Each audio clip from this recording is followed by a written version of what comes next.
بسم اللہ الرحمن الرحیم۔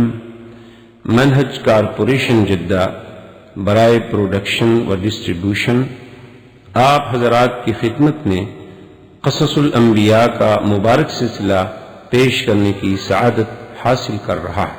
اب آپ اس مبارک سلسلے کا تیسرا حلقہ سماعت فرمائیں۔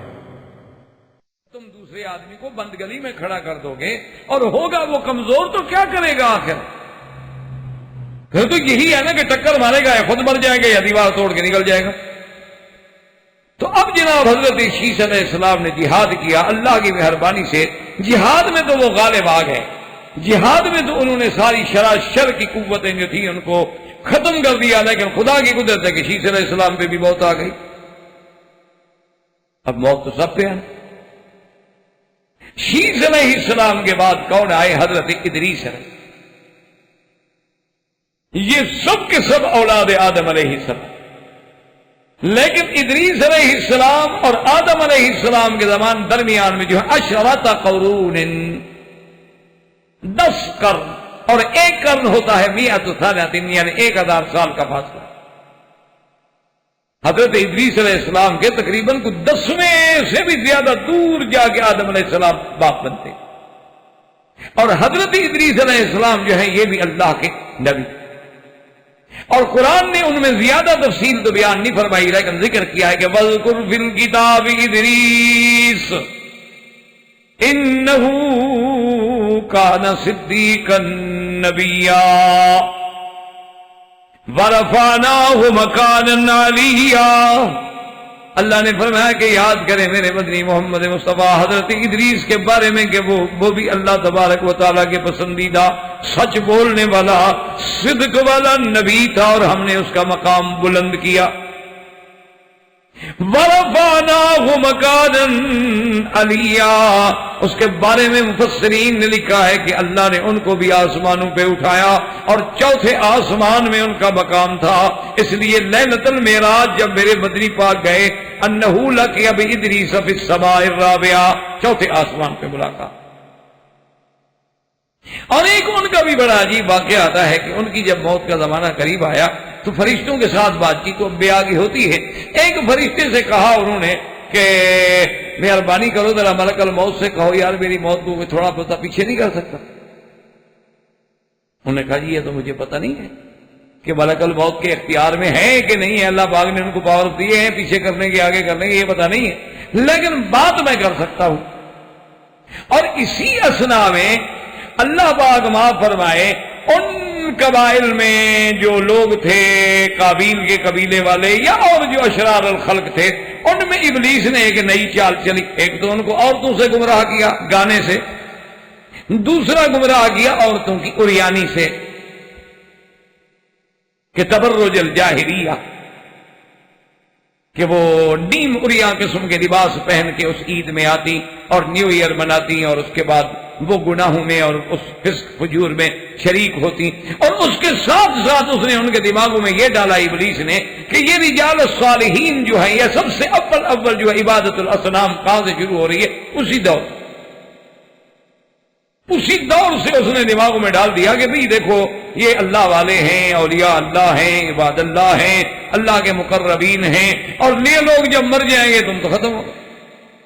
ایسا کرو کم از کم ان کے لیے کوئی نہ کوئی نشان تو بنا دو نا، یہ جہاں بیٹھتے ہیں یہاں چلو ایک پتھر لگا دو کہ بھئی اس جگہ فلاں بزرگ کا ڈیرا تھا، یہاں بیٹھ کے عبادت کرتے تھے، تم بھی جب یہاں سے گزرو گے یہاں بیٹھ جایا کرو، عبادت کر لیا کرو، اللہ کا نام لے لیا کرو، اللہ کا ذکر کر لیا کرو۔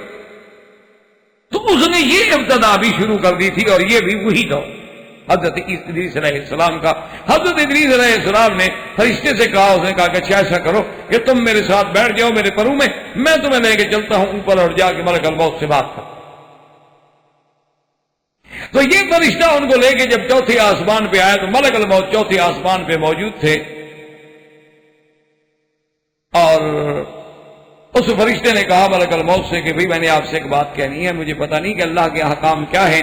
حضرت ادریس علیہ السلام صدیق ہے، نبی ہے، اور اللہ نے بڑا مقام عطا فرمایا ہے، اس کی موت کچھ آگے پیچھے ہو سکتی ہے۔ تو ملک الموت نے پوچھا اچھا پہلے یہ بتاؤ ادریس ہے کہاں؟ انہوں نے کہا ادریس علیہ السلام کو تو میں لے آیا ہوں۔ انہوں نے پتہ ہے کہ ملک الموت ملک الموت ہنس پڑا۔ تو فرشتے نے ہنستے کیوں؟ اس نے کہا کمال کی بات یہ کہ اللہ نے مجھے حکم دیا تھا کہ ادریس علیہ السلام کی روح قبض کرنی ہے چوتھے آسمان پہ، اور میں سوچ رہا تھا کہ وہ تو زمین پہ رہتے ہیں، چوتھے آسمان پہ کیسے آئے کہ میں روح قبض کروں گا؟ مجھے پتہ نہیں تھا کوئی اسی لیے آئے ہیں۔ اچھا اللہ لٹاؤ میں روح قبض کروں۔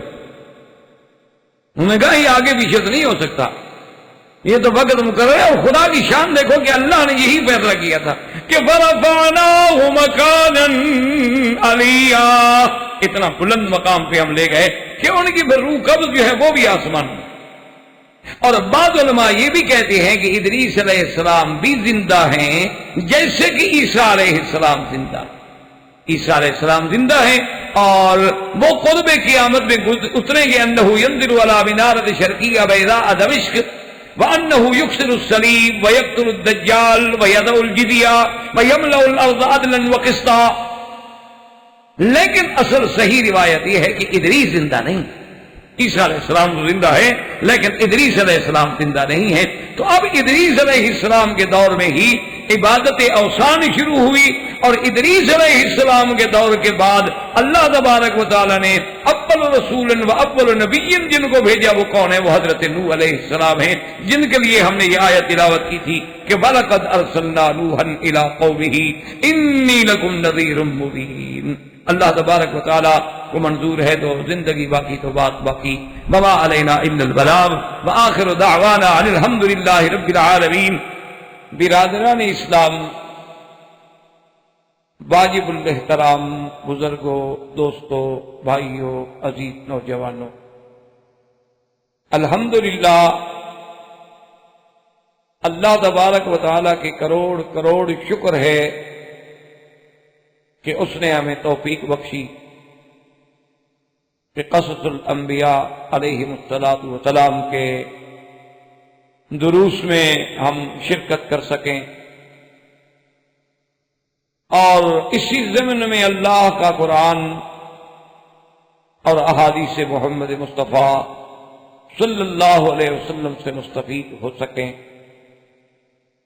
دو دروس میرے سفر کی وجہ سے منقطع ہو گئے، الحمدللہ آج پھر ہم اسی سلسلے سے بات شروع کرتے ہیں کہ جب آدم علیہ السلام کی وفات ہو گئی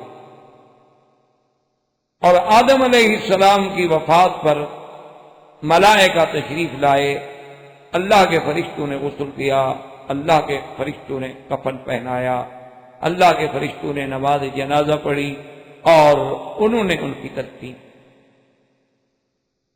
اور حضرت آدم علیہ السلام کے کچھ عرصے کے بعد، تقریباً 1 سال کے بعد، بی بی حوا بھی فوت ہو گئی،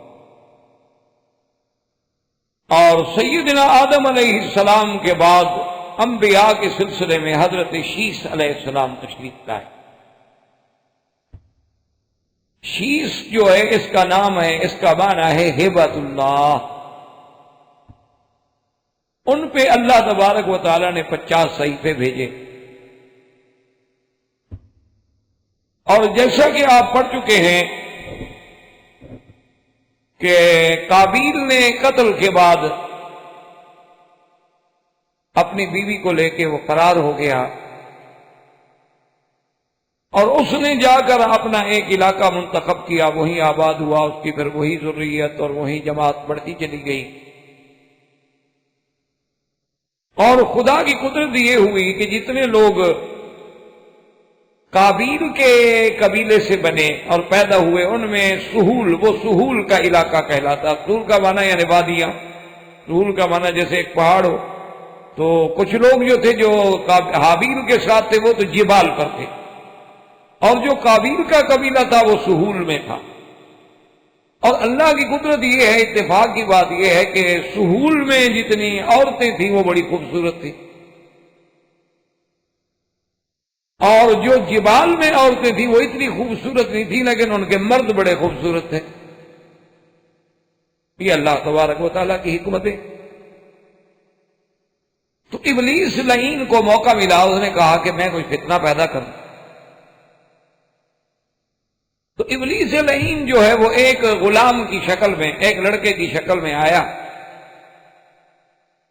اور اس سہول کے علاقے میں جو قابیل کا قبیلہ تھا اسی علاقے میں آ کے اس نے بھی ڈیرا لگا لیا اور آہستہ آہستہ اس نے گانا شروع کیا۔ اب آپ کو علم ہے کہ ابلیس کے پاس تو اللہ نے اس کو قوات دی ہیں استدراجی طور پر اپنے بندوں کے امتحان کے لیے، وہ جیسا چاہے گانا گا لے، جیسا چاہے شکل بدل لے۔ تو اس گانے کا اثر یہ ہوا کہ وہ عورتیں اکٹھی ہوتی، وہ علاقے کے لوگ اکٹھے ہوتے اور اس کے گانے سے اور اس کی آواز سے لطف اندوز ہو۔ اسی لیے یہ جتنا یعنی گانا ہے، آلات موسیقی ہیں، مزامیر ہیں، ان کو مزامیر شیطان کہا گیا۔ اور انسان کو گمراہ کرنے کے لیے یہ سب سے بڑا خطرناک ذریعہ۔ تو اب اس کے گانے کا شہرت ہونی شروع ہو گئی اور اس میں عورتیں اکٹھی ہوتی، پھر انہوں نے مہینے میں ایک دن، ایک رات، ایک عید بنانی شروع کر دی۔ اس عید کا نتیجہ یہ نکلا کہ اس میلے میں جب عورتیں اکٹھی ہوتی، جب وہ گاتا تو وہ بھی اس کے ساتھ گانے میں شریک ہو جاتی۔ تو اب اس کا کام چل نکلا۔ بات تو ابتدا کی ہوتی ہے نا جی، اچھائی ہو یا برائی ہو، پھر چل نکل۔ آپ اچھے کام کی بنیاد رکھیں گے، اللہ کرے گا وہ بھی چلنے۔ جو لوگ برائی کی ابتدا کرتے ہیں چل تو وہ بھی نکلتی۔ تو اب اس کے بعد ابلیس نے یہ کیا کہ وہ جبال کے لوگوں سے جا کے ملا اور ان سے کہا کہ بھائی اللہ کے بندے، تم پہاڑوں پہ زندگی گزار رہے ہو، خشک زندگی ہے، نہ تمہاری زندگی میں کوئی راحت ہے، نہ سکون ہے، نہ آرام ہے، یہ کیا ہے؟ کچھ سیر ویر کے لیے نکلا کرو۔ ذرا آدمی موسم کے لیے باہر جاتا ہے، تفریح کرتا ہے، انجوائے کرتا ہے۔ یہ کیا ہے کہ بھی ایک بند ہو کے بس اپنے گھر میں بند مچھلی میں ایک گڑھے کی طرح مچھلی بن کے رہ جائے۔ تو اب لوگوں نے ادھر آنا شروع کیا۔ اب چونکہ مرد خوبصورت تھے، ادھر کی عورتیں خوبصورت تھیں، جب ان میں آنا جانا شروع ہوا اور زیادہ تر وہ اسی رات جمع ہوتے جب وہ گانا گاتے، اس کا انجام یہ نکلا کہ زنا کا دروازہ کھل گیا۔ اسی لیے علماء نے لکھا ہے کہ دو چیزیں ہیں انسان کو تباہ کرنے والی، انما اموالکم و اولادکم فتنہ، جو قرآن بھی کہتا ہے۔ تو سب سے بڑا فتنہ جو ہے وہ دولت ہے یا عورت، اور اس کے ساتھ سب سے بڑا اس فتنے کو انگیخت کرنے والی چیز جو ہے وہ موسیقی ہے، وہ گانا۔ اسی لیے ایک حدیث مبارک میں آتا ہے کہ سرکار دو عالم سیدنا محمد الرسول اللہ صلی اللہ علیہ وسلم سفر فرما رہے تھے، اور آپ خود اندازہ فرمائیں کہ جس سفر کی قیادت اللہ کا نبی فرما رہے ہیں، سفر کرنے والے کون ہوں گے؟ صحابہ رضوان اللہ علیہم اجمعین۔ اور جو خواتین ساتھ تھیں وہ کون ہوں گی؟ ازواج مطہرات یا صحابیات۔ تو ایک صحابی نے، رات کا سفر ہوتا ہے تو اونٹوں کو چلانے کے لیے کچھ عرب کا رواج تھا کہ گنگناتے تھے، رجز پڑھتے تھے، گنگناتے تھے، کہ اس گنگنانے کی آواز میں اونٹ جو ہیں قدرتی طور پہ وہ بھی تیز چلتے ہیں۔ تو جب اس نے رجز پڑھنی شروع کی اور اونٹ تیز چلنے شروع ہوئے تو حضور صلی اللہ علیہ وسلم نے جب آواز سنی تو آپ نے فرمایا رفقاً بالقواریر، کیا کر رہے ہو اتنی زور سے اور اتنی خوش آبادی کے ساتھ گا رہے ہو؟ تمہیں پتہ نہیں کہ شیشے سفر کر رہے ہیں؟ یعنی عورتیں جو ہیں ان کے دل جو ہے شیشوں کی مانند ہیں، جیسے شیشے کو ٹھوکر لگنے میں پتہ نہیں لگتا، معمولی سی چوٹ لگنے سے اس کے اوپر اثر ہو جاتا ہے۔ اور کبھی آپ نے دیکھا ہوگا کہ گاڑیوں کے شیشے جو ہیں چوٹ نہ بھی لگے گرمی سے ٹوٹ جاتے ہیں، ان میں دراڑیں پڑ جاتی ہیں۔ تو علم موسیقی یا گانا یا موسیقی یا آواز یہ ایک ایسا جادو ہے کہ سب سے زیادہ جو ہے یہ نعوذ باللہ اثر کرتا۔ تو اب ان لوگوں کے آنے کی وجہ سے شر بڑھ گئی، زنا کا دروازہ کھل گیا۔ تو اللہ تبارک و تعالیٰ نے شیس علیہ السلام کے بعد حضرت ادریس علیہ السلام، حضرت ادریس علیہ السلام بھی اللہ کے نبی ہیں، اور اللہ تبارک و تعالیٰ کے اتنے مقبول انبیاء میں ہیں، اتنے مقبول صالحین میں ہیں کہ بعض روایات میں آتا ہے کہ جتنا سارے دن اللہ کی مخلوق اعمال صالحہ کرے اس کا ثواب ہوتا ہے، اتنا ادریس علیہ السلام کا ثواب ہوتا تھا ایک دن۔ اور حضرت ادریس علیہ السلام بڑے شان والے پیغمبر ہیں جن کا اللہ نے قرآن میں بھی ذکر فرمایا ہے، اور جس کے بارے میں حدیث معراج میں بھی وضاحت موجود ہے کہ حضور صلی اللہ علیہ وسلم سرکار دو عالم حبیب کبریا محمد مصطفیٰ صلی اللہ علیہ وسلم کی چوتھے آسمان پر حضرت ادریس علیہ السلام سے ملاقات۔ حضرت ادریس علیہ السلام نے اللہ کے حکم سے سب سے پہلا جہاد جو ہے اہل شر کے خلاف وہ حضرت ادریس علیہ السلام نے اللہ کے حکم سے ادریس علیہ السلام نے جہاد کیا، اور جتنے وہ قبیلہ شر تھا، غلط لوگ تھے، ان کو مارا اور ان کو بالکل سیدھا۔ اور خدا کی شان یہ ہے کہ جس دور میں یہ شر بڑھ گیا تھا اسی دور میں اچھے لوگ بھی تھے۔ یہ تو نہیں ہوتا کہ دنیا اچھے لوگوں سے خالی ہو جائے، خیر اور شر جو ہے ہمیشہ مل کے، بلکہ علماء نے اسلاف نے یہ لکھا ہے کہ خیر محض جو ہے یعنی ایسی خیر جس میں شر کا کوئی ذرہ بھی نہ ہو، شائبہ بھی نہ ہو، وہ تو صرف جنت میں ہوگی آخرت، کہ وہاں خیر ہی خیر ہوگی، اور ذرہ کروڑواں حصہ بھی وہاں کوئی برائی کا اور شر کا اور نقصان کا ہو ہی نہیں سکتا، وہاں تو راحت ہی راحت ہے، آرام ہی آرام۔ اور شر محض یعنی شر خالص جس میں خیر کا ذرہ نہ ہو وہ جہنم، کہ جو جہنم میں گیا اس میں کیا خیر۔ اور دنیا جو ہے یہ شر اور خیر دونوں کی آمیزش کا نام، اس میں خیر بھی ہوگی شر، اس میں اچھائی بھی ہوگی برائی، اس میں اچھے لوگ بھی ہوں گے برے لوگ۔ تو اسی زمانہ ادریس علیہ السلام سے یہ بات شروع ہو گئی کہ جو صالحین لوگ تھے، بڑے اچھے لوگ تھے، علماء تھے، مشائخ تھے، عباد تھے، زہاد تھے، عباد اللہ الصالحین تھے، اولیاء اللہ تھے، لازمی بات ہے کہ وہ فوت بھی ہوتے۔ تو جب وہ فوت ہونے لگے تو اب ابلیس کو موقع ملا تو اس نے لوگوں میں انسان بن کے یہ بات چھوڑنی شروع کر دی کہ بھئی دیکھو یہ اللہ والے تو فوت ہو گئے جا رہے ہیں، تو اب ہمیں ان کے بعد کیا ملے گا؟ ہمارے لیے بہت بڑا اندھیرا ہو جائے گا کہ اہل اللہ جو ہیں یہ اللہ والے لوگ ہیں، روز تو ولی پیدا نہیں ہوتے، روز تو اللہ والے پیدا نہیں ہوتے، وہ تو ہزاروں سال نرگس اپنی بے نوری پہ روتی ہے، وہ تو ہزاروں سال، سینکڑوں سال، صدیوں میں آگے کوئی ایک آدمی پیدا ہوتا ہے جو صحیح معنی میں کافر۔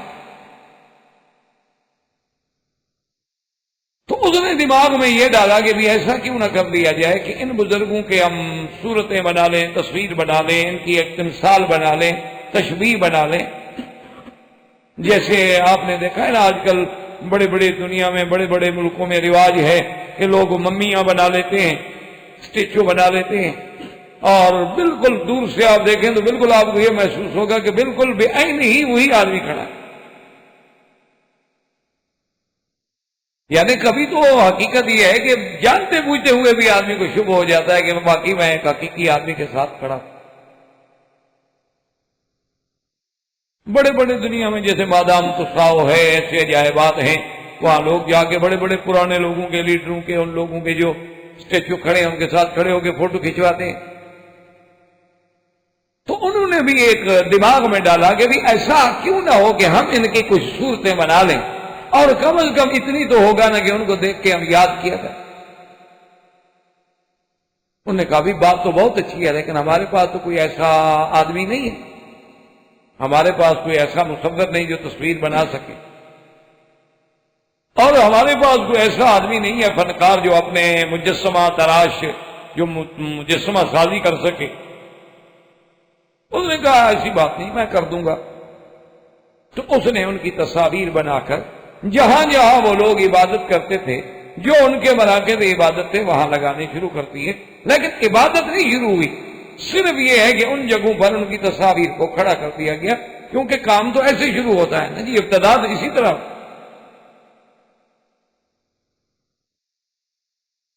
اب جو وقت گزرتا رہا لوگ جاتے یاد کرتے ماشاءاللہ دیکھو جی ودن، سوان، یہوسا، یہوکا، نصرہ، یہ دیکھو یار ان بزرگوں کا مقام ہے، یہاں اٹھتے تھے، اب شکل بھی دیکھ لیتے ہیں، چلو کچھ تسلی ہو جائے. اسی دوران میں سیدنا ادریس علیہ السلام کی وفات کے دن بھی قریب آ گئے. تو ملک الموت سے انہوں نے عرض کیا، فرمایا کہ کیا میری موت کا کچھ وقت جو ہے اللہ چاہے تو مؤخر فرما سکتے ہیں، اور ملک الموت سے کہو کہ بھئی کچھ اس میں تاخیر کر دے. انہوں نے کہا بھی یہ مسئلہ میں تو نہیں جانتا، ہر کسی کے ذمہ ایک کام ہے، وما منا الا لہ مقام معلوم، ہم سب کا اپنا اپنا ایک وظیفہ ہے، اس وظیفے کے علاوہ ہم کچھ نہیں جانتے. جیسے کہ آپ پہلے پڑھ چکے ہیں قصہ آدم میں کہ ملائکہ نے یہی بات کہی تھی کہ سبحانک لا علم لنا الا ما علمتنا، بس جو آپ نے ہمیں سکھایا. تو جس کو جو سکھایا گیا ہے وہ وہی جانتا ہے. البتہ انہوں نے کہا یہ ہو سکتا ہے کہ ملک الموت سے میں آپ کی بات کہہ دوں گا، باقی یہ بات ملک الموت بتلائیں گے کہ کسی کے اجل میں تاخیر ہو سکتی ہے یا نہیں ہو سکتی. تو انہوں نے کہا کہ ٹھیک ہے. انہوں نے کہا چلو میں آپ کو لے چلتا ہوں آسمانوں میں. تو اس نے اپنے پروں میں اس کو بچھایا ادریس علیہ السلام کو، اور فرشتہ لے کے چل پڑا، اور چوتھے آسمان پہ ملک الموت سے ملاقات. ملک الموت سے جب ملاقات ہوئی تو اس نے کہا کہ بھئی ادریس علیہ السلام کے لیے میں نے آپ سے عرض کرنا ہے کہ کیا ان کی زندگی کے کچھ دن لمبے ہو سکتے ہیں، بہت مؤخر ہو سکتی ہے. اس نے کہا پہلے تم یہ بتاؤ کہ ادریس علیہ السلام ہیں کہا. اس نے کہا ادریس علیہ السلام کو میں لے کے آیا ہوں. فضحکا، ملک الموت ہنس پڑے. انہوں نے کہا اچھا ماشاءاللہ، میں حیران ہو رہا تھا کہ اللہ نے لکھا ہے کہ تم نے اس کی روح جو ہے چوتھے آسمان پہ قبض کرنی ہے. تو میں سوچ رہا تھا کہ چوتھے آسمان پہ ادریس علیہ السلام کا کیا کام، شاید میں ان کو لے آؤں گا پھر یہاں روح قبض کروں گا، لیکن اچھا ہوا کہ تم لے آئے، میں نے تمہیں روح قبض کرنی ہے. اور ان اجر اللہ اذا جاء لا یؤخر، اللہ نے جو وقت مقرر کیا اس میں تاخیر نہیں ہو. تو بعض علماء نے اس قول کو ترجیح دی ہے، اور بعض علماء فرماتے ہیں کہ نہیں، یہ موت کی بات تو نہیں ہے. اللہ تبارک و تعالیٰ نے انہیں جیسے عیسیٰ علیہ السلام کو زندہ آسمانوں پہ بٹھایا ہے، اسی طرح ادریس علیہ السلام کو بھی اللہ نے آسمانوں پہ بٹھایا ہے، جس کے بارے میں اللہ کا قرآن بھی کہتا ہے کہ وَاذْكُرْ فِي الْكِتَابِ إِدْرِيسَ إِنَّهُ كَانَ صِدِّيقًا نَبِيًّا. اللہ پاک نے قرآن میں ذکر فرمایا. اور ادریس علیہ السلام ان پیغمبروں میں ہے جن کا اللہ نے نام لیا ہے. ورنہ پیغمبر تو دیکھیں نا، لاکھوں پیغمبر ہے، سب کا نام تو نہیں، 25 پیغمبروں کا نام لیا ہے. لیکن ادریس علیہ السلام بھی ان انبیاء علیہ السلام میں ہیں کہ جن کا اللہ نے قرآن میں باقاعدہ نام. اب ادریس علیہ السلام کی وفات کے بعد پھر سب سے عظیم دور جو ہے وہ ہے سیدنا نوح علیہ. اور سیدنا نوح علیہ السلام جو ہیں یہ اول رسول بعث الی اہل الارض، یعنی یہ پہلے رسول ہیں جن کو اللہ تبارک و تعالی نے زمین والوں کے بعد رسول بنا کے دیا. اس کی وجہ یہ ہے کہ آدم علیہ السلام سے لے کر چاہے شیش علیہ السلام کا دور آیا، ادریس علیہ السلام کا دور آیا، شر تو بڑھ گیا، لوگ گناہوں میں تو مبتلا ہوئے، لیکن غیر اللہ کی عبادت نہیں ہوئی. سب دین پر تھے، اسلام پہ تھے، اللہ کی توحید. وہاں سے پھر یہ شرک شروع ہوا، اور جو ایک نسل گزرتی گئی تو ابلیس ان کے دماغوں میں یہ بات ڈالتا گیا کہ یہ جو بت بنے ہوئے ہیں، یہ جو تصویریں بنی ہوئی ہیں، یہ اللہ کے بڑے محبوب بزرگ تھے، اور تمہارے آباء و اجداد اپنے دکھوں میں، مصیبتوں میں ان کو آگے درخواست کرتے تھے. بارش نہیں ہوتی ان کو کہتے، مصیبت ہوتی ان کو کہتے، تو سارا نظام ان سے چلتا تھا. تم بھی ان سے مانگو، تو انہوں نے ان سے مانگنا شروع کر. تو اب اللہ نے پہلا نبی اور رسول نوح علیہ السلام جو ہیں، یاد رکھیں یہ بولتے آدم میں ہیں، اور بینہ و بین آدم عشرۃ قرون، حضرت آدم علیہ السلام اور حضرت نوح علیہ السلام کے درمیان میں 10 قرن. اب بعض علماء یہ کہتے ہیں کہ کل قرن 100 سنہ، کہ ہر قرن جو ہے 100 سال جو ہے وہ صدی کہلاتی ہے۔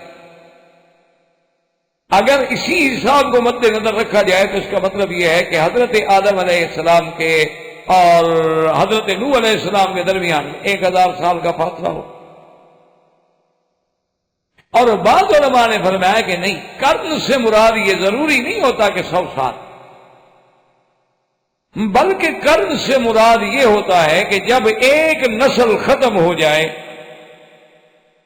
ایک جیل ختم ہو جائے اور دوسری نسل شروع ہو جائے۔ مثلا ہمارے آبا کا جو ہمارے باپ دادے کا دور تھا وہ ختم ہو گیا، اب ہمارا آ گیا، اب ہم سارے اس دور کے جتنے لوگ ہیں مثلا ختم ہوں گے تو پھر ہماری اولادوں کا دور ہوگا، تو وہ کہتے ہیں کہ اس کو بھی قرن کہا جاتا ہے، کہ جیسے سرکار دو جہاں صلی اللہ علیہ وسلم نے بھی فرمایا کہ خیر القرون قرنی ثم الذین یلونہم ثم الذین یلونہم، فرمایا کہ سب سے بہتر دور جو ہے وہ میرا قرن ہے جس میں میں خود موجود ہوں، اور اس کے بعد میرے صحابہ کے بعد تابعین رضوان اللہ علیہم اجمعین۔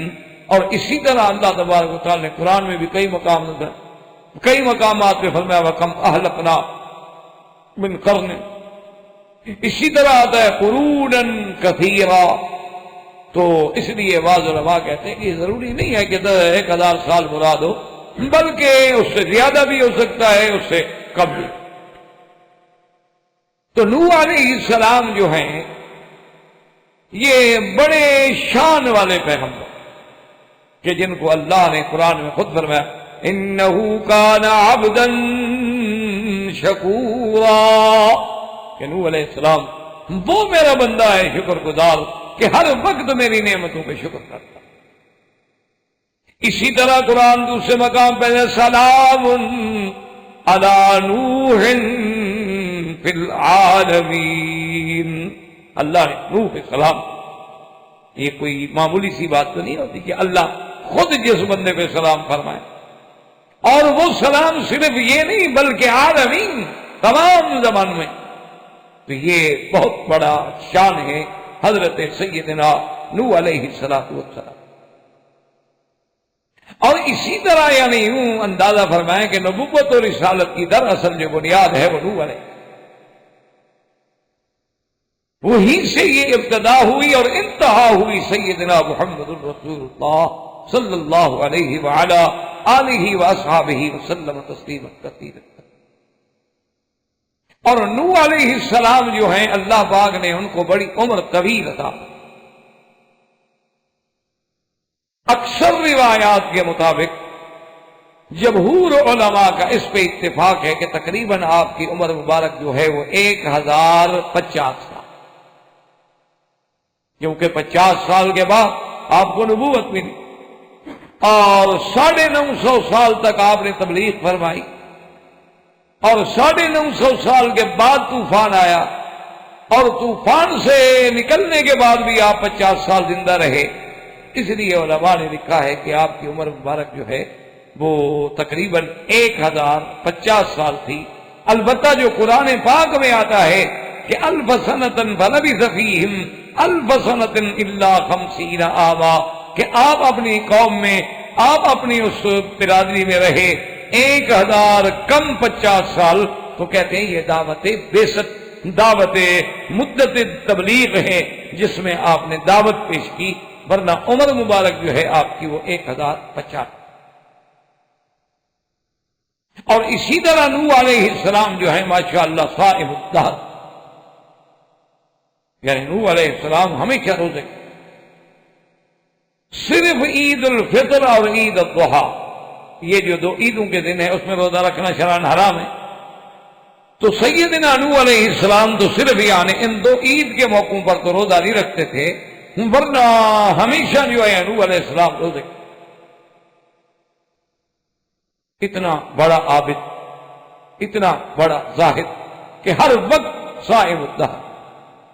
اچھا داؤد علیہ السلام جو ہیں وہ بھی صائم الدہر تھے، لیکن کان یصوم یوما ویفطر یوما، ایک دن روزہ رکھتے تھے اور ایک دن افطار۔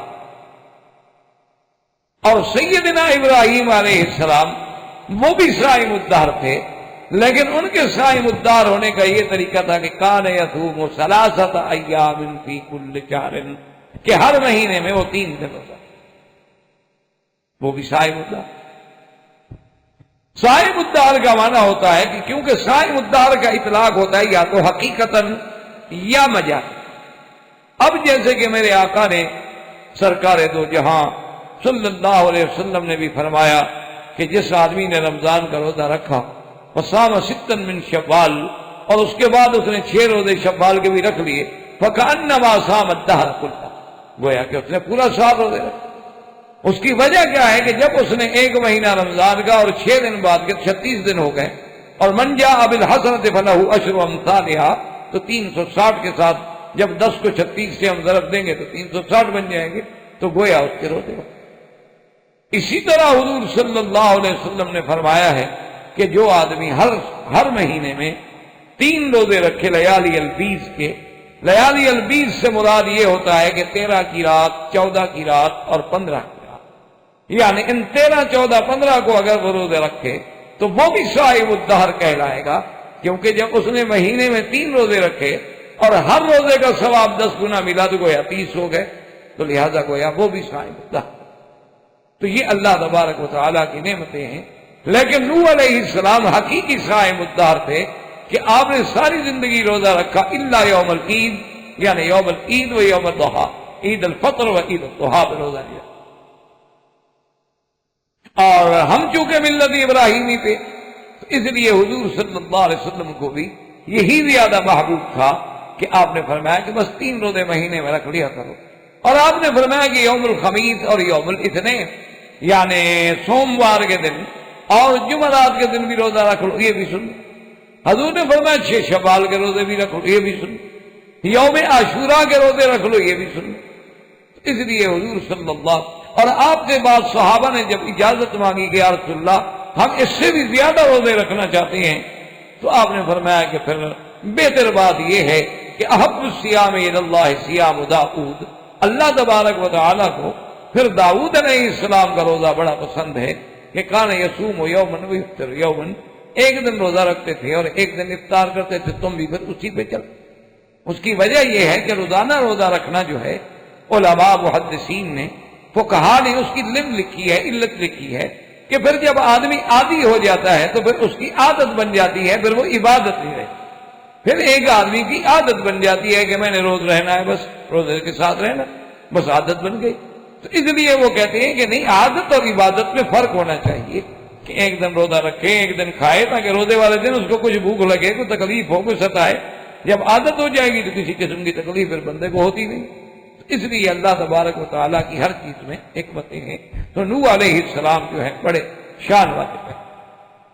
اور بعض علماء نے یہ بھی لکھا ہے کہ نوح علیہ السلام جو تھے وہ کان بکاء، یعنی اللہ کے آگے بہت رونے والے، اتنا روتے تھے کہ آپ کے رخساروں پہ آنسو بہ بہ کے نشان پڑتے، اللہ کے آگے خشیت، اللہ تبارک و تعالیٰ کے آگے تضرع، اللہ تبارک و تعالیٰ کے آگے عاجزی۔ اور اسی لیے بعض علماء نے یہ لکھا کہ نوح ابن لامک جو ہے، ان کو لقب بھی نوح کا نوح سے ملا کہ کثرت سے رونے والا، کثرت سے غم کرنے والا۔ تو نوح علیہ السلام جو ہیں بڑے اللہ کے شان والے پیغمبر ہیں، اور اول نبی و اول رسول الذی بعث الی الخلق، اللہ تبارک و تعالیٰ کے پیغمبر، اور انہی کے زمانے میں اب شرک جو تھا وہ پورا زوروں پہ چلا۔ اچھا، خدا کی قدرت دیکھیں کہ اس دور میں بھی یہ 5 تھے، قرآن نے جن کا ذکر کیا ہے کہ قالوا لا تذرن ودا ولا سواعا ويغوث ويعوق ونسرا، سب لوگ کہتے ہیں کہ نوح علیہ السلام کی باتوں میں نہ آؤ، تم بالکل نہ چھوڑنا اپنے ان 5 تن کو، یہ جو تمہارے ہیں نا یہ ان کو نہیں چھوڑنا ہے۔ تو اس دور میں کہ خدا کی قدرت، اللہ کی حکمت ہے نا، ورنہ 6 بھی ہو سکتے تھے، 7 بھی ہو سکتے تھے، لیکن اس دور سے جب سے بت پرستی شروع ہوئی تو 5 تن کا مسئلہ شروع ہوا۔ اللہ تبارک و تعالی رحمت فرمائے، اور نوح علیہ السلام نے اب قوم کو دعوت دینی تھی، جس کو اللہ نے قرآن کی مختلف صورتوں میں ذکر، مختلف صورتوں میں اللہ نے نوح علیہ السلام کا واقعہ ذکر فرمایا. سورت ہود میں دیکھیں، سورت الاعراف میں دیکھیں، سورت الانبیاء میں دیکھیں، سورت الشعراء میں دیکھیں، سورت الصافات میں دیکھیں، حتیٰ کہ پوری ایک سورت مبارک کا نام بھی سورت نوح رکھا ہے. یعنی حضرت نوح علیہ السلام کے نام پر اللہ تبارک و تعالی نے قرآن مقدس میں یہ سورت مبارک اتاری جو ہم نے ابتدا میں تلاوت کی تھی کہ انا ارسلنا نوحا الى قومه ان انذر قومك من قبل ان ياتيهم عذاب الیم. اللہ تبارک و تعالی نے نوح علیہ السلام کو ان کی قوم کی طرف بھیجا اور فرمایا کہ اپنی قوم کو ڈراؤ اس سے پہلے کہ ان پر اللہ کا عذاب دردناک تھا. تو نوح علیہ السلام جا کے دعوت شروع، اور نوح علیہ السلام نے دعوت میں جتنا جد و جہد کی، جتنا جہاد کیا ہے اس کا آپ تصور بھی نہیں. یعنی آپ کتابیں اٹھا کے دیکھیں، نوح علیہ السلام جب دعوت دیتے تھے، جب لوگوں کو بلاتے تھے، اس لیے نوح علیہ السلام نے قرآن مقدس میں بھی اللہ کے آگے فریاد کی کہ قال رب انی دعوت قومی لیلا ونہارا. میرا اللہ، میں نے اپنی قوم کو کوئی خاص وقت نہیں، رات ہو، دن ہو، صبح ہو، شام ہو، سرا ہو، ذرا ہو، ہر حال میں تیری دعوت دی، ہر حال میں تیری توحید کا سبق پڑھایا ہے. لیکن فلم یزدہم دعائی الا فرارا. لیکن میرا مولا، میری قوم بجائے اس کے کہ قرآن سن کے، بجائے اس کے کہ میری دعوت و تبلیغ سن کے میرے قریب آتی، وہ مجھ سے اور دور بھاگتے. بلکہ میرا اللہ ان کا عالم یہ ہو گیا کہ وَإِنِّي كُلَّمَا دَعَوْتُهُمْ لِتَغْفِرَ لَهُمْ جَعَلُوا أَصَابِعَهُمْ فِي آذَانِهِمْ وَاسْتَغْشَوْا ثِيَابَهُمْ وَأَصَرُّوا وَاسْتَكْبَرُوا اسْتِكْبَارًا. میرا اللہ، جب میں ان کو تیری دعوت دیتا ہوں، جب میں ان کو توحید کے لیے تقریر پہ کھڑا ہوتا ہوں، وہ ظالم کیا کرتی ہیں کہ اپنی انگلیاں کانوں میں ٹھونس لیتی ہیں کہ میری آواز بھی نہ آئے. اور کبھی تو ایسا کرتے ہیں کہ کپڑا بھی اوپر ڈال لیتے ہیں کہ ہمیں نظر بھی نہ پڑے نوح علیہ السلام. یعنی آپ اندازہ کریں کہ ابتدائے آفرین سے اللہ کی توحید بیان کرنے والوں کو کتنی مشکلیں، کتنی مصیبتیں آتی. یعنی آپ اندازہ کریں، آپ خود ایک دن ذرا تجربہ کر کے دیکھیں کہ آپ کسی سے بات کریں وہ منہ پھیر لیں، آپ کسی سے بات کریں وہ دوسری طرف توجہ کر لیں، آپ کسی سے بات کریں اور وہ کانوں میں انگلیاں دے کے کہے جی دوڑو، میں تمہاری آواز سننے کے لیے بھی تیار نہیں. آپ کسی سے بات کرنا چاہیں اور کپڑا چہرے پہ ڈالنے، جاؤ یار میں تمہاری شکل نہیں دیکھنے کے لیے تیار، تم مجھے تقریر کرنے کے لیے آئے ہو. تو اندازہ کرو کہ اس وقت کیا بھی، اس وقت اس پہ کیا گزرتی ہے اس انسان پہ. اور جب دعوت دینے والا بھی اللہ کا پیغمبر ہو، اللہ کا نبی ہو، تو ان پہ کیا گزرتی. حتیٰ کہ علماء نے لکھا ہے سابقہ کتابوں کی روایات سے کہ وہ ظالم ایسے گستاخ ہو گئے تھے کہ حضرت نوح علیہ السلام کو بعض اوقات آ کر مارتے، اور کئی دفعہ آپ کے گلے میں کپڑا ڈال کے نعوذ باللہ کھینچتے تھے. حضرت نوح علیہ السلام کی آنکھیں مبارک باہر ابل آتی تھی اور آپ بے ہوش ہو کے گر جاتے تھے، اور وہ بدبخت یہ سمجھتے تھے کہ ہم نے مار دیا ہے، اور حضرت نوح علیہ السلام ختم ہو گئے اور مار کے چلے جاتے تھے. اور پھر جب نوح علیہ السلام کو ہوش آتی تو آپ پھر اثر نو کھڑے ہو جاتے کہ قال یا قوم اعبدوا اللہ، جیسے یہاں فرمایا قال یا قوم انی لکم نذیر مبین ان اعبدوا اللہ واتقوہ واطیعون. کہ اے قوم، ایک ہی میری دعوت ہے کہ عبادت اللہ کرو، اللہ سے ڈرو اور میری اطاعت کرو. اللہ عبادت خدا کی ہوگی، اطاعت جو ہے اللہ کے پیغمبر اللہ کے رسول کی ہوگی. اور پھر نوح علیہ السلام کہتے ہیں ظالمو، میں جو تمہیں دعوت دے رہا ہوں فائدہ تو تمہارا ہے، تمہارے گناہ معاف ہوں گے، تمہارے کفارہ سیئات ہوگا، تمہیں اللہ تبارک و تعالی جنتوں سے سرفراز فرمائیں گے. لیکن قوم جو ہے وہ بالکل سننے پہ آمادہ ہے. حتیٰ کہ بعض روایات میں یہ آیا ہے کہ لوگ اپنے بیٹوں کو لے کے آ کے، بچوں کو لے کے آتے اور دور سے آگے دکھلاتے کہ وہ دیکھو وہ مجنون، وہ دیوانہ، وہ جو بیٹھا ہوا ہے نا، اس کے قریب کبھی نہیں جانا، اور سارے کام کرنا لیکن اس کے پاس نہیں جانا، یہ تو بالکل دیوانہ ہے، مجذوب ہے. یہ ہمیں کہتا ہے کہ سارے معبودوں کو چھوڑ دیں، ہم سارے خداؤں کو چھوڑ دیں، ہم پنچتن کو چھوڑ دیں، ہم بدن سوان یا غوثا یا اوکا نسرا کو چھوڑ دیں اور صرف ایک اللہ کی عبادت کریں، بھلا سارے کام مخلوق کے ایک خدا کیسے سر انجام دے سکتا ہے؟ یہ تو نعوذ باللہ دیوانے۔ اس لیے اللہ تبارک و تعالیٰ معاف فرمائے۔ اور پھر یہ عالم جو ہے آپ اندازہ کریں کوئی 1 سال نہیں، 2 سال نہیں، 4 سال نہیں، 950 سال، یعنی آپ اندازہ فرمائیں کہ کتنی مدت گزری، 9.5 صدیاں بیت گئیں یعنی تبلیغ کرتے ہوئے، لیکن قوم جو ہے وہ قریب آنے کے لیے تیار۔ جب حضرت نوح علیہ السلام قوم سے بالکل مایوس ہو گئے تو اس کے بعد اللہ تبارک و تعالیٰ سے نوح علیہ السلام نے دعا، جو اللہ پاک نے سارا واقعہ سورت نوح کے اندر مفصل ذکر کیا ہے،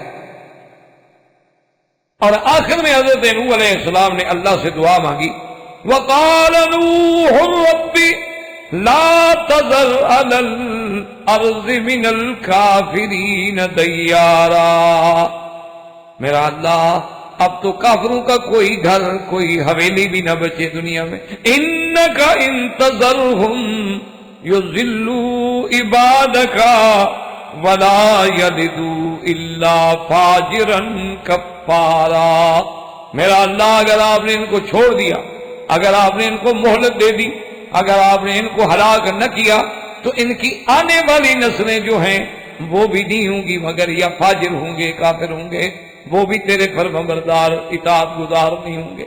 یاد رکھو بعض جاہل لوگ جو ہیں انہی آیات سے لوگوں کے عقیدوں کو گمراہ کرتے ہیں۔ وہ کہتے ہیں دیکھو جی اللہ کے نبی کو آخر علم غیب تھا، اللہ کا نبی علم غیب سے ہی بتا رہے تھے نا کہ اللہ آنے والی نسلیں بھی ایمان نہیں لے آئیں، اور یہ بھی بتلا رہے ہیں کہ آگے جو پیدا ہوگا یا کافر ہوگا یا فاجر ہوگا۔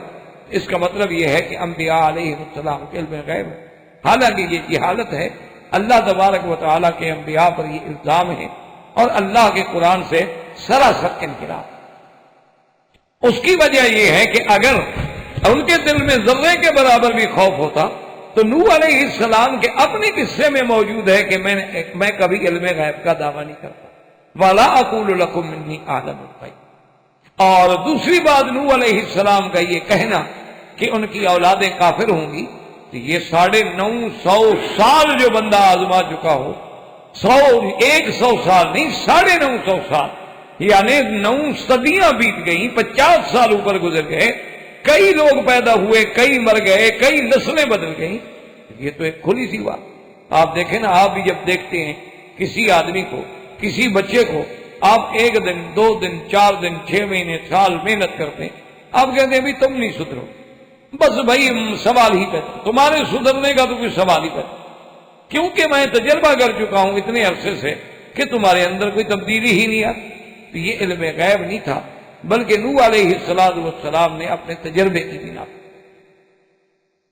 اللہ تبارک و تعالیٰ سے جب دعا کی نوح علیہ السلام نے، تو اللہ نے ان کی دعا جو تھی وہ منظور فرمائی، اور اللہ تبارک و تعالیٰ نے حکم دیا نوح علیہ السلام کو کہ اب ایک بات جو ہے وہ اچھی طرح سمجھ، وَأُوحِيَ إِلَىٰ نُوحٍ، اللہ نے وحی، إِنَّهُ لَن يُؤْمِن مِّن قَوْمِكَ إِلَّا مَن قَدْ آمَنَ، کہ بس اب آپ کی قوم سے اور کوئی ایمان نہیں، چونکہ اللہ تو جانتے بس جو ایمان لا چکے بس اور کوئی۔ لیکن ایک بات نوح علیہ السلام یاد رکھنا کہ جب میرا عذاب آ جائے تو پھر ان کے لیے بخشش نہیں مانگ، ان کے لیے پھر مہلت نہیں مانگنی، ایسا نہ ہو کہ عذاب دیکھنے کے بعد آپ کا دل نرم ہو جائے۔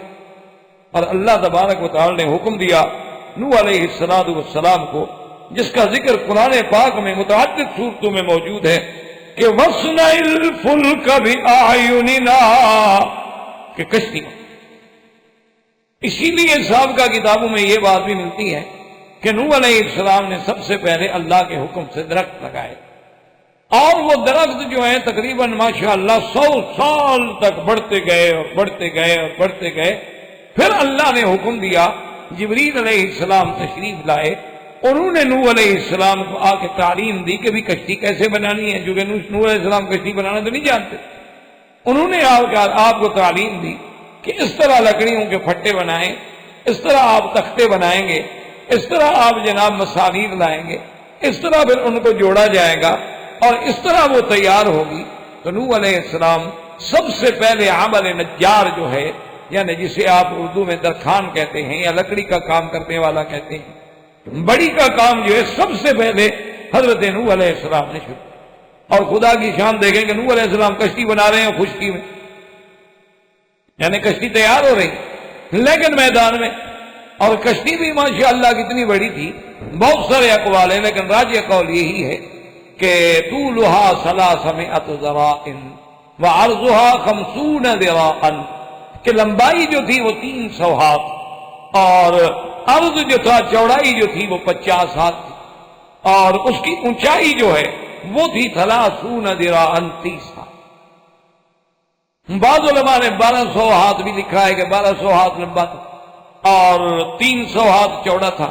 اصل وجہ یہ ہے کہ یہ اختلاف نہیں ہوتا، ایک تو روایات ہیں کتب سابقہ سے، اور دوسری بات یہ ہوتی ہے کہ اس زمانے میں تو ابھی قد ہمارے طرح تو نہیں تھے، وہ تو نوح علیہ السلام سے پھر بھی یہ زیادہ قریب کے لوگ تھے نا۔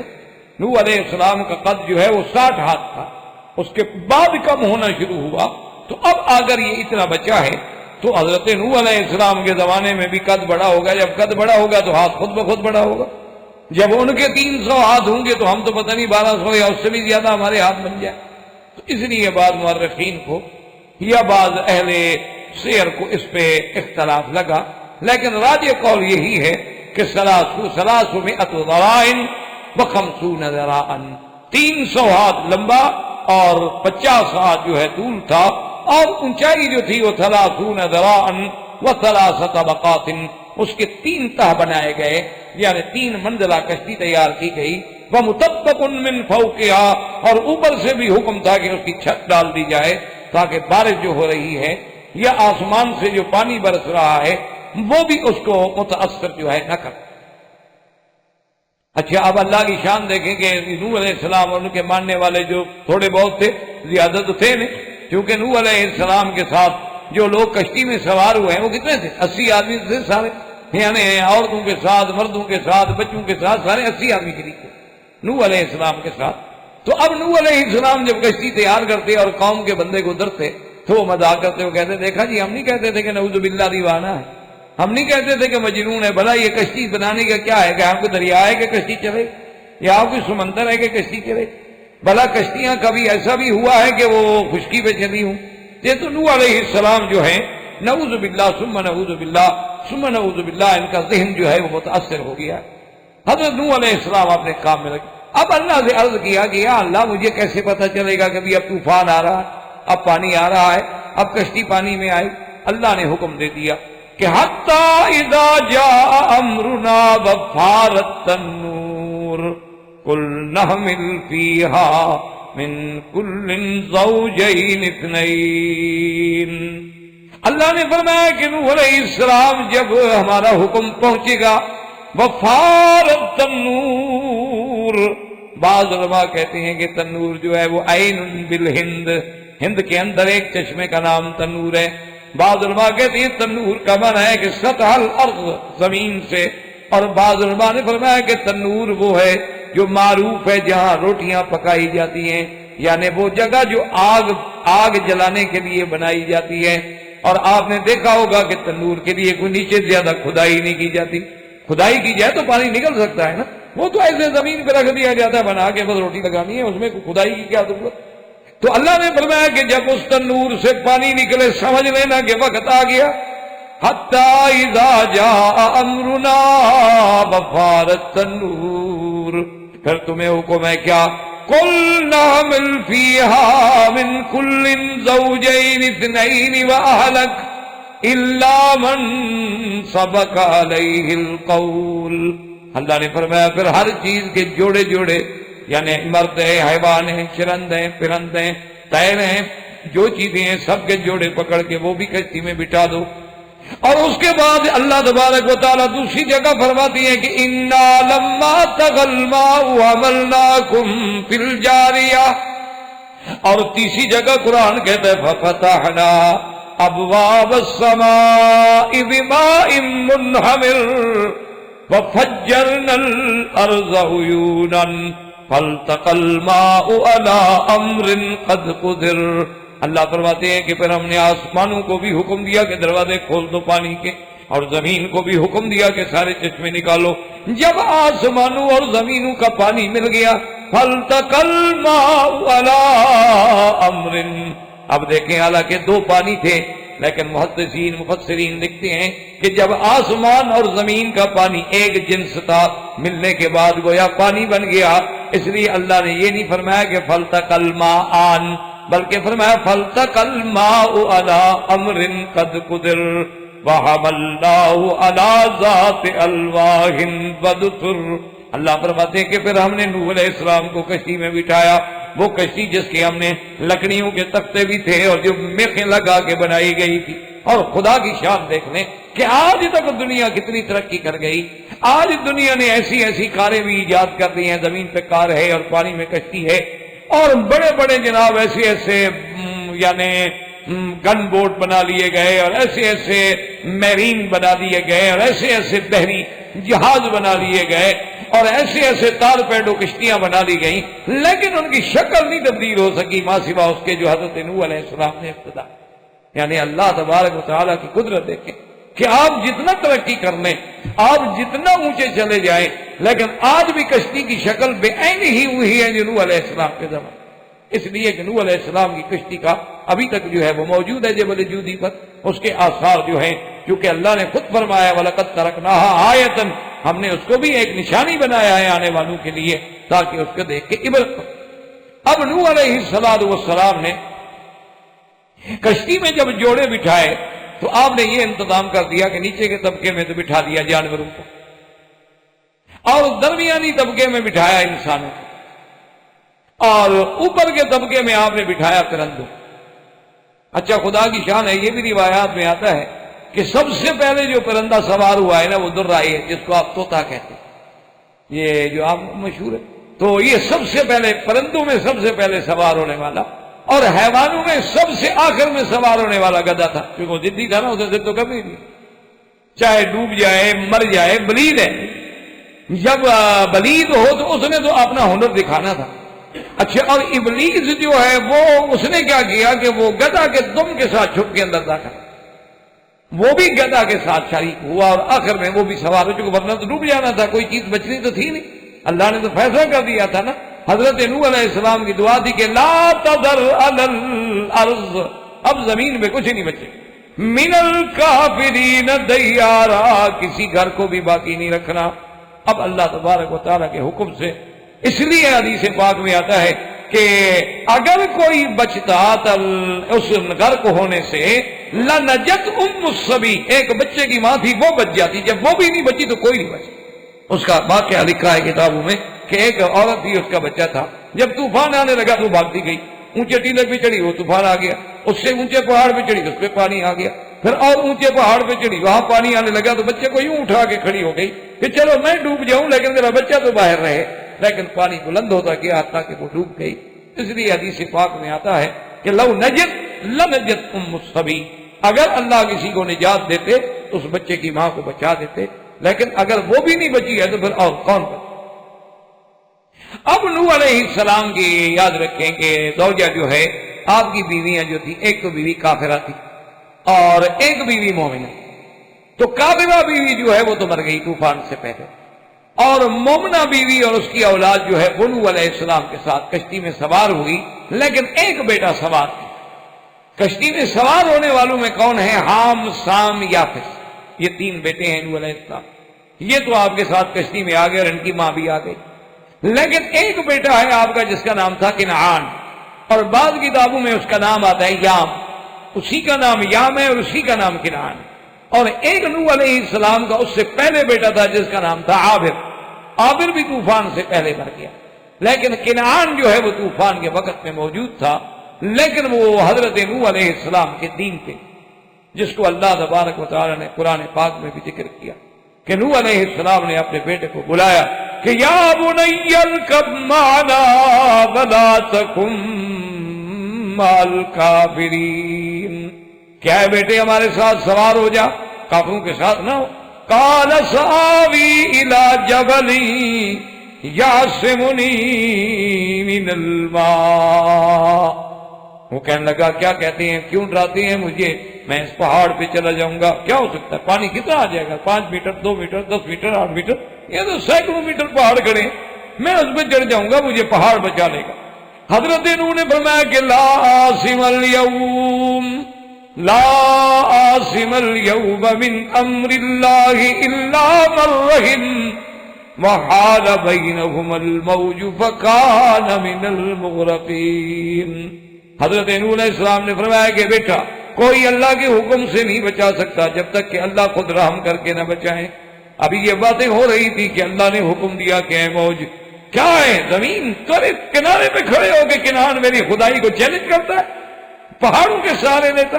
وحال بینہم الموج، اب دونوں کے درمیان میں موج نے لپٹ ماری. فکان من المغرقین، اب وہ کنان بھی غرق ہو گیا. نوح علیہ السلام دیکھ رہے ہیں بیٹا سامنے غرق ہو رہا ہے، اس لیے قرآن کہتا ہے وَنَادَىٰ نُوحٌ رَبَّهُ. اب نوح علیہ السلام نے اللہ کو پکارا کہ میرا اللہ، یا رب ان ابنی من اہلی وان وعدک الحق وانت احکم الحاکمین. میرا اللہ یہ میرا بیٹا ہے، میری سلب سے ہے، میرے خاندان سے ہے، اور تیرا تو وعدہ ہے کہ میں تمہیں بچا لوں گا، تیرے اہل کو بچا لوں گا، مہربانی کر کے میرے بیٹے کو نجات دے دو، میرے بیٹے کو بچا لو. اندازہ کریں لوگ کہہ دیتے ہیں نا جی ہمیں تو پیر چھڑا لیں گے، ہمیں فقیر چھڑا لیں گے، ہمیں اپنے شیخ چھڑا لیں گے، ہمیں پیران خدا کے بندے اللہ کے نبی ہیں، پیغمبر ہیں، اول رسول اول نبی، لیکن سب اور سامنے بیٹا غرق ہو رہا ہے. اور اس کے بعد بچانا تو بڑی بات ہے نا، بچانا تو بہت بڑی بات ہے. اللہ تبارک و تعالیٰ کا جلال آ گیا. قال یا نوح انہ لیس من اہلک انہ عمل غیر صالح. کہ نوح علیہ السلام تیرا بیٹا نہیں ہے. کیا ہو گیا نسب سے؟ ہمارے یہاں نسب نہیں تلتا، ہم نہیں جانتے سید کون ہے، قریشی کون ہے، افغان کون ہے، خان کون ہے، قریش کون ہے. ہمارے یہاں تو تقوی کا مقام ہے اور ایمان اور عقیدے کی نسبت ہے. ہمارے ہاں تو انما المؤمنون اخوۃ، ہمارے پاس جو نسب چلتا ہے وہ تقوی ہے. شعوبا وقبائل لتعارفوا ان اکرمکم عند اللہ اتقاکم.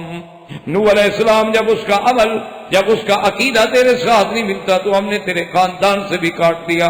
انہو لیس من اہلک، کیوں؟ انہو عمل غیر صالح.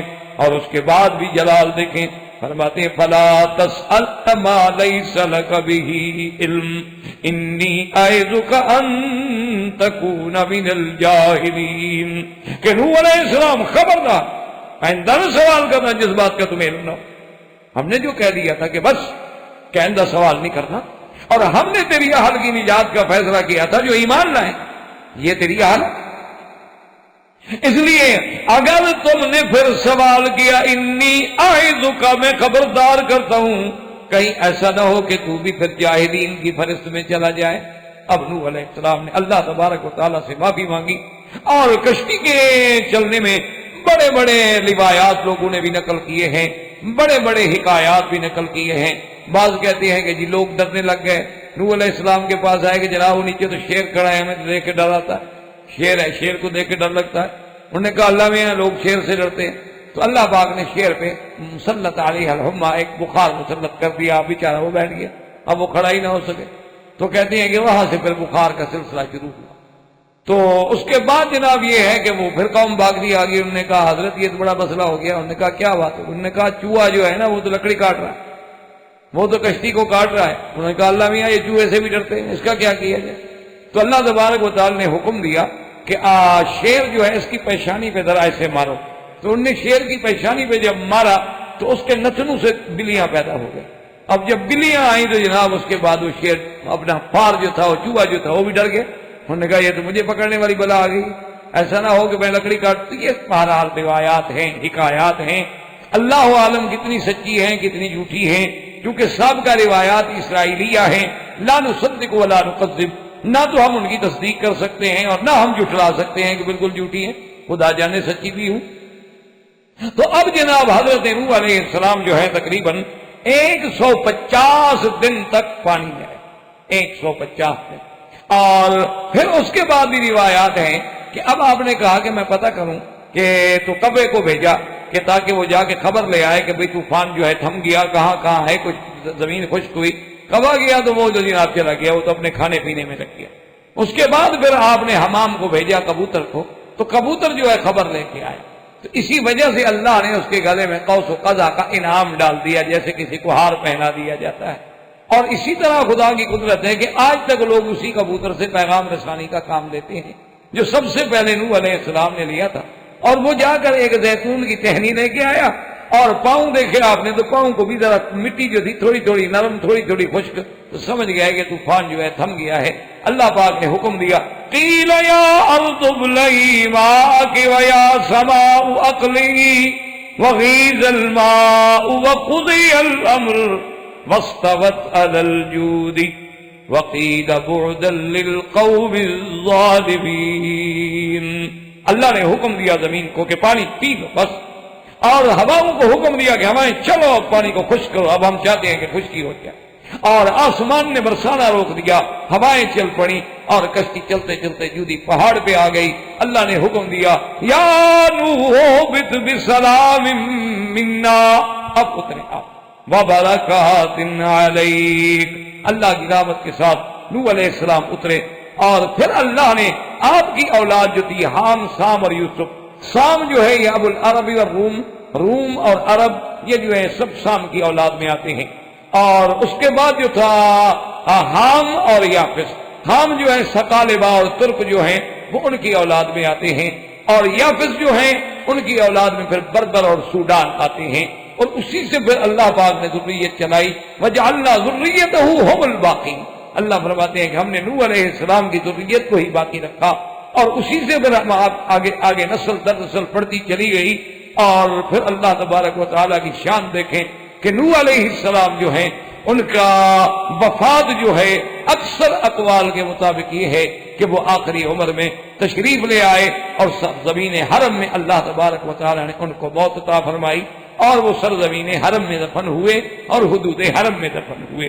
اور بعض روایات میں یہ بھی آتا ہے کہ وہ لبنان میں دفن ہوئے، لیکن زیادہ روایات اسی طرح ہیں کہ وہ حرم میں دفن ہوئے، لیکن ان کی قبر کی تعیین جو ہے لا یعلمہ الا اللہ تبارک و تعالی۔ تو اللہ تبارک و تعالی نے قرآن مقدس میں اور قرآن پاک میں مختلف صور میں قصص انبیاء کے ضمن میں آج ہم نے جو پڑھا ہے وہ قصہ سیدنا نوح علیہ السلام من اولہ الی آخرہ، وآخر دعوانا ان الحمدللہ رب العالمین۔ برادران اسلام،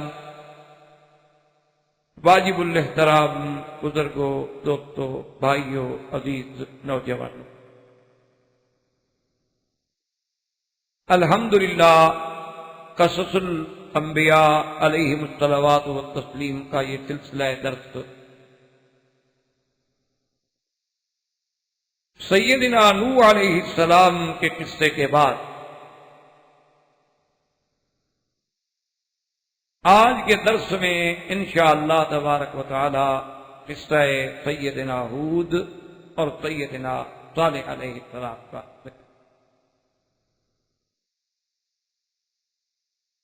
جیسا کہ الحمدللہ پڑھ چکے ہیں کہ قوم نوح علیہ السلام پر عذاب آنے کے بعد وہ اتنا عذاب تھا طوفان کا کہ پورے عالم میں، پوری دنیا میں چھا گیا، اور کوئی بھی باقی نہ بچا ما سوا سیدنا نوح علیہ السلام یا وہ لوگ جو آپ کے ساتھ کشتی سوار۔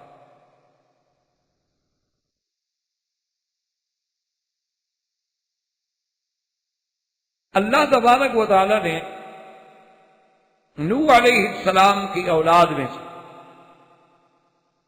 3 بیٹے جو آپ کے ساتھ کشتی میں سوار تھے، جن کا نام حام، سام اور یافت۔ ایک بیٹا کنعان جو تھا وہ غرق ہو گیا، اور ایک بیٹا جس کا نام عابد تھا وہ طوفان آنے سے پہلے مر گیا۔ اب اللہ تبارک و تعالیٰ نے نوح علیہ السلام کی موت کے بعد، ان کی وفات کے بعد اب تمام مخلوق کا سلسلہ جو ہے توالد و تناسل وہ ان 3 بیٹوں سے چلا، حام، سام اور یا۔ اسی سے پھر اللہ نے آگے پھیلا دیے، اسی لیے ان کو آدم ثانی بھی کہا جاتا کہ نوح علیہ السلام جو ہیں گویا وہ بھی آدم ثانی، کہ اسی کی ذریت کو اللہ نے باقی۔ اور سام ہی جو ہیں یہ ابو العرب تھے، یعنی عرب کے جتنے قبائل ہیں وہ سب سامی النسل، ان کی انتہا جو ہے وہ سام تک، اور سام سے پھر نوح علیہ السلام، اور نوح علیہ السلام سے پھر سیدنا آدم۔ تو آج ہم جس قوم کا واقعہ پڑھ رہے ہیں، قوم عاد، یہ بھی دراصل اولاد سام میں سے تھے، یہ بھی عرب۔ اسی لیے ایک صحیح حدیث مبارک ہے،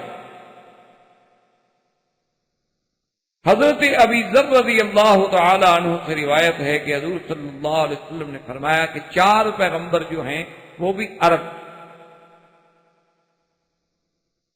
جن میں حضور صلی اللہ علیہ وسلم نے نام لیا کہ حضرت ہود علیہ السلام، حضرت صالح علیہ السلام، حضرت شعیب علیہ السلام، ونبیکم محمد صلی اللہ علیہ وسلم۔ یہ 4 انبیاء جو ہیں عرب۔ لیکن عرب جو ہیں یاد رکھیں، ان کی پھر جب آپ تاریخ دیکھیں گے تو 3 قسمیں ہیں عرب، ایک عرب بائدہ، اور ایک عرب ہیں عاربہ، اور ایک عرب ہیں مستعربہ۔ عرب بائدہ تو وہ قومیں ہیں جو ہلاک ہو گئی، جن کا ہمیں ذکر بھی نہیں ملتا، اور عرب عاربہ جو ہیں وہ لوگ ہیں جو سیدنا اسماعیل علیہ السلام سے پہلے کے لوگ، وہ عرب عاربہ ہیں۔ انہی میں سے عاد تھے، سمود تھے، جرہم تھے، مدین تھے، یہ سب عرب عاربہ۔ تو اب یوں سمجھ لیں کہ سیدنا اسماعیل علیہ السلام سے پہلے کے جو عرب ہیں وہ عاربہ ہیں، اور سیدنا اسماعیل علیہ السلام کے بعد جو عرب ہیں ان کو کہا جاتا ہے عرب مستعربہ۔ سیدنا اسماعیل علیہ السلام پہلے شخص ہیں جنہوں نے عربی سیکھی اور عربی بولنا شروع کیا، ورنہ سیدنا اسماعیل علیہ السلام کی زبان تو عربی نہیں تھی، آپ تو کنعانی تھی، آپ تو کنعان سے تھے۔ اسی طرح پہلے جتنے انبیاء علیہ السلام گزرے ہیں تو زیادہ تر یا سریانی زبان تھی یا عبرانی زبان۔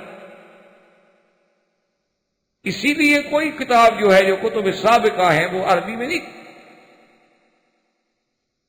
یہ صرف اللہ نے اس امت کو عظمت بخشی ہے کہ ان کا مرکز ہدایت کعبہ بھی عرب، اور نبی امی الہاشمی بھی عربی، اور لغت قرآن بھی عربی، اور اسی طرح لغت اہل جنت بھی عرب۔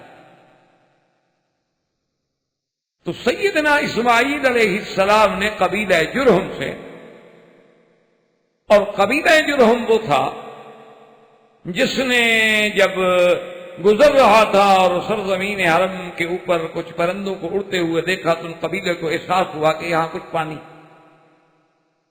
کیونکہ پرندے تو آخر کسی آباد جگہ پر اڑتے، تو وہ قبیلہ جرہم جب آئے تو وہاں اسماعیل علیہ السلام موجود تھی، اور زمزم جو ہے وہ ظاہر ہو چکا تھا۔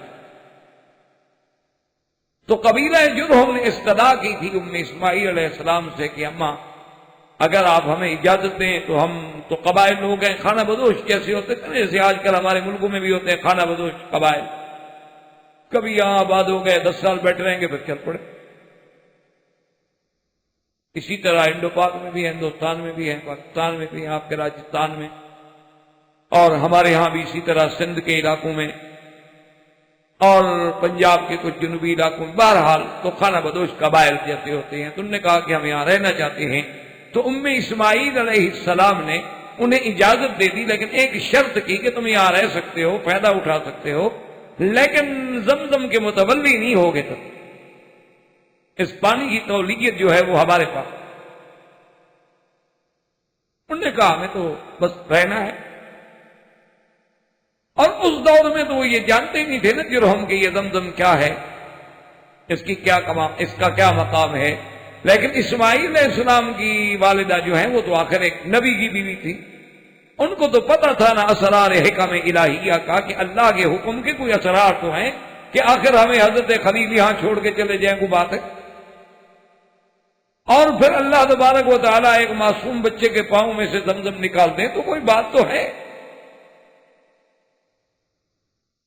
تو جرہم وہاں آباد ہوئے، ان سے پھر سیدنا اسماعیل علیہ السلام نے عربی سیکھی. لیکن خدا کی شان یہ ہے کہ سیدنا اسماعیل جو ہیں افصح اللسان، اتنے فصیح اللسان تھے کہ جن سے عربی سیکھی تھی وہ بھی اتنی اچھی عربی نہیں بول سکتے، کیونکہ وہ تو نبی. اور اسماعیل علیہ السلام جو ہے ابن خلیل تھے، یعنی جن کا باپ بھی نبی، خود بھی نبی، اور پھر جن کے سلالہ میں اور جن کی نسل میں اللہ نے بھیجنا ہے حضرت محمد الرسول اللہ صلی اللہ علیہ وسلم. تو اگر وہ فصیح نہیں ہوں گے تو پھر کون فصیح ہو؟ تو یہ قوم عاد جو ہے دراصل یہ بھی عرب. اور یہ بات بھی آپ یاد رکھیں کہ وفات نوح علیہ السلام کے بعد، اس عذاب طوفان کے بعد، پھر بعد میں جو بھی نسل بنتی گئی، پیدا ہوتی گئی، وہ سب پھر موحد تھے، کیونکہ تازہ عذاب کا ڈر تھا نا، سن چکے تھے کہ پہلے غرق ہو گئے، برباد ہو گئے. تو اس دور کے بعد پھر کافی مدت تک توحید رہی، صحیح دین رہا، اللہ کے ماننے والے لوگ رہے، کوئی شرک کفر کی رسمیں نہیں تھیں. پھر سب سے پہلے بت پرستی کی بنیاد اگر رکھی تو اسی قوم عاد نے رکھی. یعنی حضرت نوح علیہ السلام کے زمانے میں تو بت پرستی تھی، جیسے آپ پڑھ چکے ہیں کہ ان کے تو بڑے مشہور بت تھے، پانچ جو تھے، ودن و سواعن و یغوث و یعوق و نسرا. لیکن ان کے بعد پھر توحید کا غلبہ ہو گیا. اس غلبے کے بعد پھر بت پرستی کی ابتدا جو ہے وہ قوم عاد. اور قوم عاد کے جو بت تھے بڑے بڑے مشہور، وہ تین تھے، سدن، سمودن، وہرن.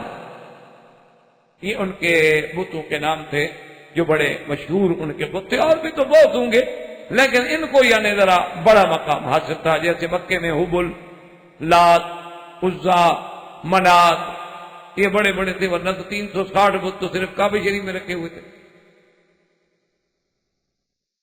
لیکن ان میں بھی کچھ زیادہ شہرت والے تھے. جیسے آج بھی آپ ہندو میں دیکھیں جو بڑے بڑے ان کے مندر ہیں، یا اسی طرح آپ اگر باہر کے ملکوں میں، یونان میں، تھائی لینڈ میں، ادھر آپ جائیں گے تو بدھ مذہب کے جو لوگ ہیں ان کے جو مندر دیکھیں گے حیرت ہو.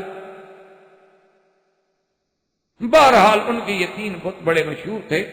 سدن، اچھا جو قوم نوح علیہ السلام کے دور میں سدن تھا وہ سین کے ساتھ تھا، اور جو عاد پوچھتے تھے جس کو یہ سواد کے ساتھ تھا، سدن، سمودن، وہرن. جب یہ قوم بت پرستی میں الجھ گئی تو اللہ تبارک و تعالیٰ نے حضرت ہود علیہ السلام کو ان کی قوم میں نبی بنا. اسی کو اللہ تبارک و تعالیٰ نے قرآن مقدس کی مختلف صورتوں میں، سورۃ الاعراف میں، سورۃ ہود میں، حتیٰ کہ تقریباً 26 مقامات ہیں قرآن پاک کی مختلف سور میں، سورۃ شعراء میں، صافات میں، سورۃ اقترب میں، سورۃ والشمس میں، یعنی متعدد مقامات، تقریباً 26 مقام ہیں قرآن میں جن میں اللہ نے قصہ ہود اور قصہ صالح علیہ السلام کا ذکر کیا. اور اسی کو اللہ نے ذکر فرمایا کہ وَإِلَىٰ عَادٍ أَخَاهُمْ. اور یہ بات بھی یاد رکھیں کہ بہت سارے آیات میں آپ پڑھیں گے، مثلا إِلَىٰ ثَمُودَ أَخَاهُمْ صَالِحًا، إِلَىٰ مَدْيَنَ أَخَاهُمْ شُعَيْبًا. تو لفظ اخا اخوت پر ہے، تو اخوت جو ہے بعض اوقات تو قومی اخوت ہوتی ہے، یعنی ہمارا قبیلہ ایک ہے تو بھائی ہے، اور بعض اوقات اخوت جو ہے وہ دینی اعتبار سے ہوتی ہے کہ بھی ہم مسلمان ہیں بھائی. اب ضروری نہیں کہ ہمارا قبیلہ بھی ہے، لیکن یہ جتنے پیغمبر آئے ہیں آئے بھی اپنی قوم میں سے۔ اسی لیے آپ نے قرآن مقدس میں دیکھا ہے کہ جب حضرت نوح علیہ السلام کا ذکر ہے لقد ارسلنا نوحا الی قومہ، اور جب قوم حضرت ہود علیہ السلام کا ذکر ہے تو الی عاد اخاہم ہودا۔ اور اس کے ساتھ ایک بات یہ بھی یاد رکھ لیں کہ جیسے ان کو عاد کہا جاتا ہے اور دوسری قوم کو سمود کہا جائے گا، جو ہم آگے پڑھیں گے انشاءاللہ، لیکن کبھی کبھی اس کو عاد الاولی بھی کہتے ہیں، اس کو عاد الثانیہ بھی کہتے ہیں۔ وجہ یہ ہے کہ سمود بھی عاد میں سے ایک قبیلہ تھا، یعنی اصل ایک تھی، اسی میں سے ایک قبیلہ جو ہے، جیسے آپ دیکھیں نا جی مثلاً بلوچ ایک بڑا قبیلہ، اب ان میں سے پھر آگے شاخیں نکل جائیں گی کہ یہ جناب مزاری ہیں، یہ لغاری ہیں، یہ مشوری ہیں، یہ قرائی ہیں، یہ رند ہیں، یہ جتوئی ہیں، یہ شاخیں، جیسے قریش ایک قبیلہ، لیکن آگے پھر اس کی کئی شاخیں تھیں۔ حضور صلی اللہ علیہ وسلم جو ہے وہ بنی ہاشم میں، تو اسی طرح عاد جو ہے یہ بہت بڑا قبیلہ، عاد بڑی قوم، یعنی جن کے بارے میں اللہ پاک نے قرآن میں لکھا ہے۔ اور آپ حیران ہوں گے کہ آج کل تو دنیا فخر کرتی ہے نا اپنے تمدن و حضارت پر کہ ہم بہت ترقی یافتہ ہیں، لیکن جب آپ ان کی بات پڑھیں گے، قرآن میں مطالعہ کریں گے اور تاریخ ڈھونڈیں گے، بڑی ترقی یافتہ قوم، اور خدا کی شان دیکھیں کہ اللہ نے ان کو حسن، جمال اور صحت، قوت ایسی عطا فرمائی کہ اس کی مثال کوئی نہیں۔ اس لیے قرآن کہتے ہیں الم تر کیف فعل ربک بعاد ارم ذات العماد التي لم يخلق مثلها في البلاد، یعنی ایسے۔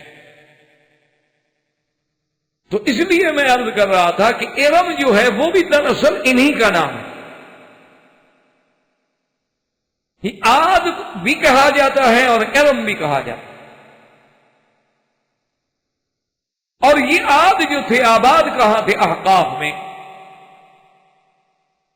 اور احقاف کا وہ علاقہ جو ہے وہ عمان اور حضرموت کے درمیان میں یمن کے علاقے میں ایک جگہ تھی۔ یمن میں حضرموت آج بھی مشہور ہے، بلکہ حضرموت کے لوگ جو ہیں آپ کے حیدرآباد میں ابھی تک بھرے ہوئے ہیں۔ پرانے دور میں جو عرب گئے تھے حضرموت سے، وہ ابھی تک حیدرآباد دکن میں آباد ہے۔ اسی لیے آپ تو مجھ سے زیادہ جانتے ہیں، آپ حیدرآباد کے رہنے والے لوگ ہیں، کہ آج بھی حیدرآباد میں ماشاءاللہ عرب کھانے ملتے ہیں، کیونکہ وہ عرب آباد ہیں۔ بالکل وہاں جا کے آدمی یعنی حیران ہو جاتا ہے، صبح ناشتے میں دیکھ کے پھول بن رہی ہے، کہیں ہریسہ بن رہا ہے، بالکل وہ خالص ٹھیٹ عرب، کیونکہ حضرموت کے لوگ ہیں وہاں، بارکس پورا آپ کا بھرا ہوا۔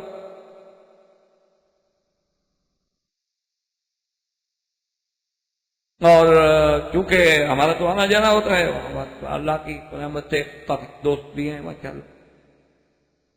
تو بہرحال میرے کہنے کا مقصد یہ تھا کہ حضرموت اصل میں لفظ تھا حاضرہ موت، چونکہ پیغمبر کو موت آئی نا تو موت آ گئی، تو حاضرہ موت بگڑ گیا تو حضرموت بن گیا۔ جیسے کہہ دیتے ہیں نا اگلک، حالانکہ اگلک کوئی لفظ تھوڑا ہے عربی کا، لفظ تو تھا اقول لک، لیکن اس کو ہم نے اگلک، یا جیسے کہتے ہیں یا ولد یا واد کیا، وادل بنا دیا۔ واد کوئی عربی لفظ تھوڑا ہے، اصل میں لفظ تو تھا نا یا ولد، لیکن اس کو مستعمل طریقہ استعمال سے، کثرت استعمال سے، کیونکہ یہ بازاری عربی ہے نا، عربی فصحا جو ہے اس کا تو کوئی مقابلہ نہیں ہے، وہ تو قرآن کی لغت ہے۔ احباب کرام، اس کے بعد اب آپ اس مبارک سلسلے کی CD نمبر 4 سماعت فرمائیں۔